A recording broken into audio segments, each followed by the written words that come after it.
Dream number 45, Part 3, January 18th, 2018, Volume 5. As I was laying on the ground in unbelief, holding the cell phone close to me, I could almost see the tears going down my ex-wife's face as she tells me that our daughter is missing.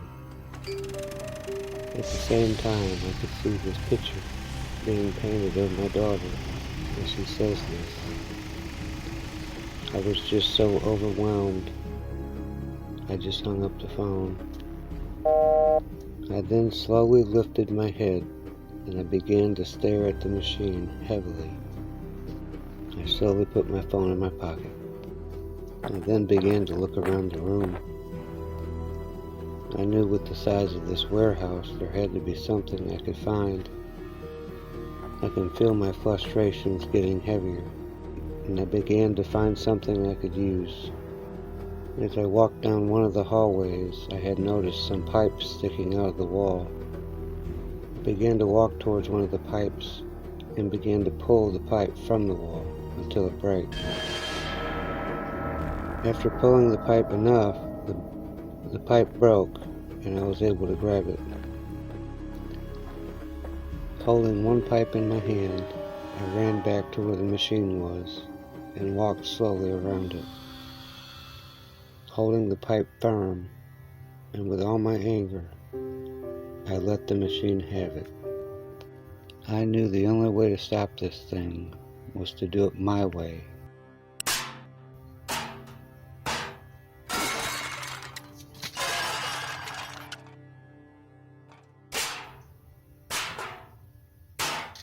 I knew, deep down inside, I was doing the children a favor that were missing all these years.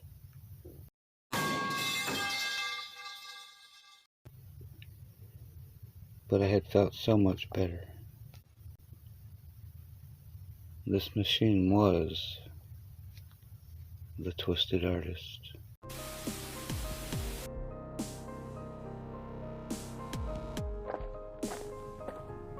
But at the exact same time this was taking place, something else was happening somewhere else, without my knowledge.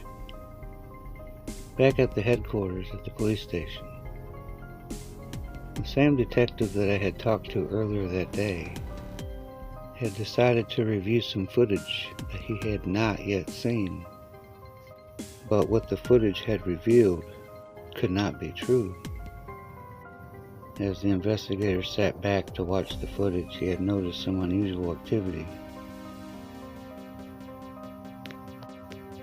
Soon the pen fell from the fingertips of the investigator with unbelief. Soon he had received a phone call.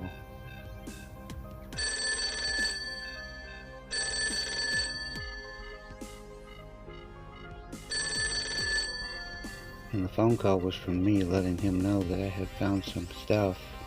I had informed him that as I was heading home, I had happened to have seen this warehouse in the distance, and I had decided to stop and check it out.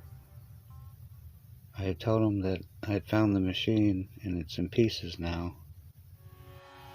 The investigator hung up the phone, laid it on the table, and he knew what he had to do.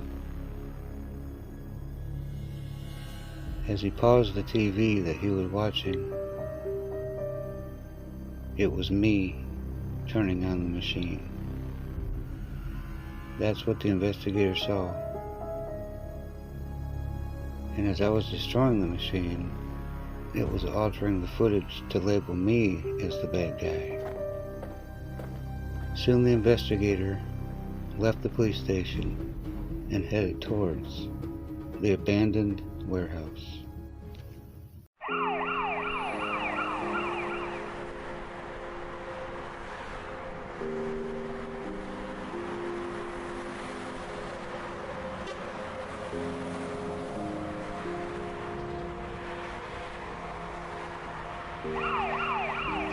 After I hung up, I just took a seat on the ground and just stared at everything. I could see a half-finished painting of my daughter laying on the ground. It almost felt like everything was over. Soon I heard a car door shut, and I knew he had arrived. I threw the metal pipe to the side and slowly pushed myself up onto my feet. You could hear footsteps coming from the distance.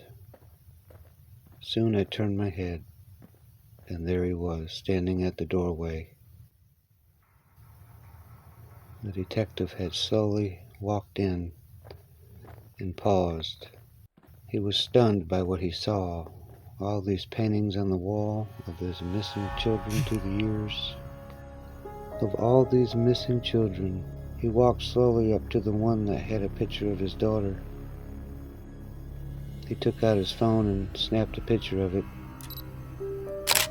I then walked out of the room where the machine was.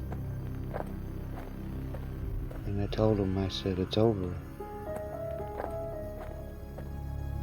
He looked at me and he smiled with a half grin. Soon I began to back up slowly. The facial expression he had while looking at me didn't seem like it was authentic, the way it was earlier, you know. He began talking about how sorry I felt when I came to the police station, but I was confused. I said, "It's over. It's over. There's nothing left to fight." As he was slowly approaching me, soon I knew I had to get out of there. Something wasn't right. I quickly ran down the stairs and found my way out of the building before he had a chance to catch me.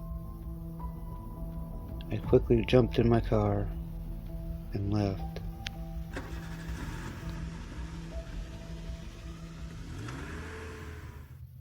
It was at that moment I knew he wasn't there for the machine. He was there for me.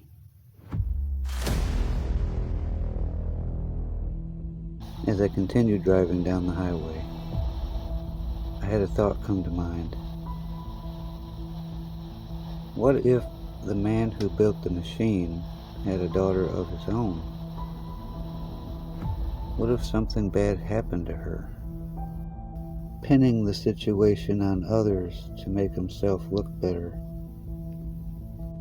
Altering video footage of events that already happened in real time. I knew this was getting out of control, and I needed a solution and answers fast. After about 20 minutes of driving, I finally showed up to my neighborhood and pulled into my driveway.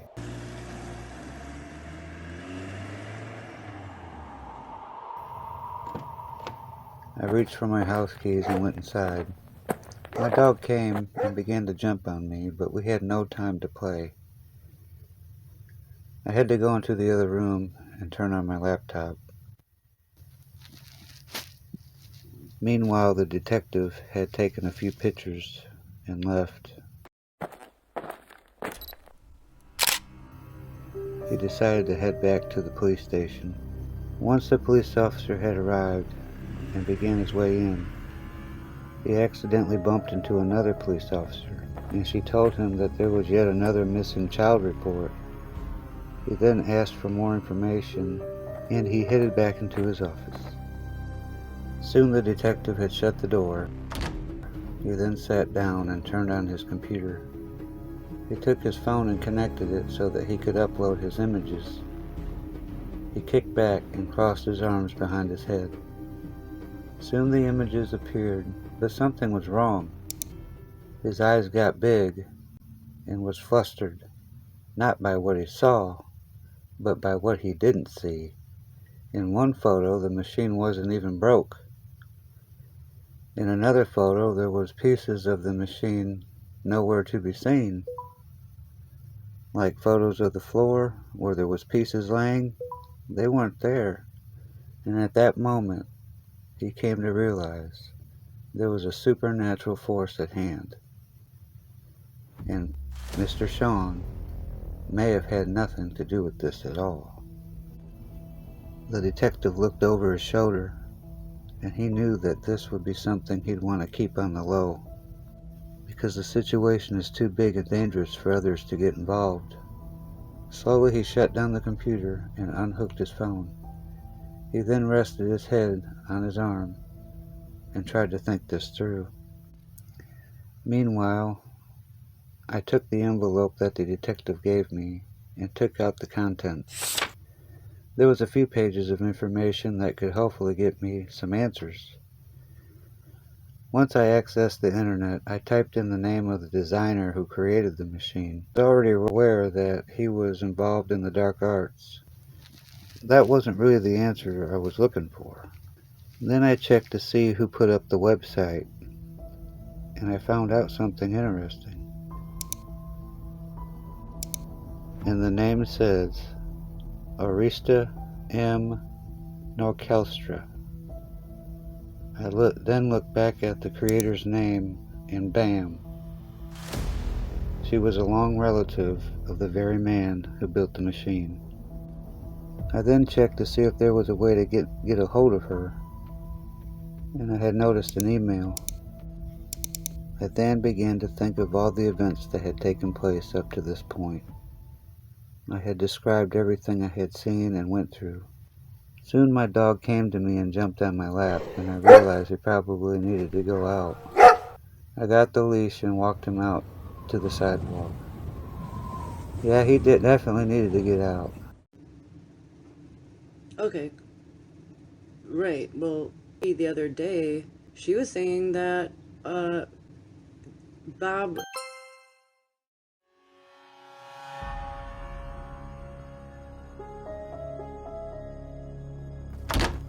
By the time I got back inside, I had noticed I had gotten a message from Arista. I then took a seat and began to read her message.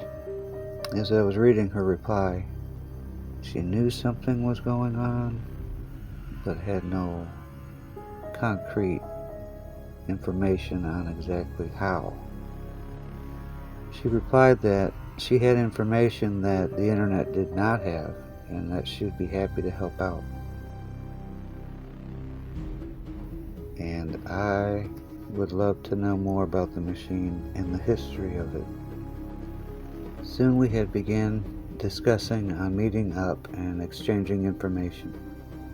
We knew this would be a task that required more than just one person, but someone who has an actual connection with the man who's involved. Each day that passed, children still ended up missing. It was up to us three to decide how to end this and bring back all the missing children. We don't know where they went. I just hope they're safe.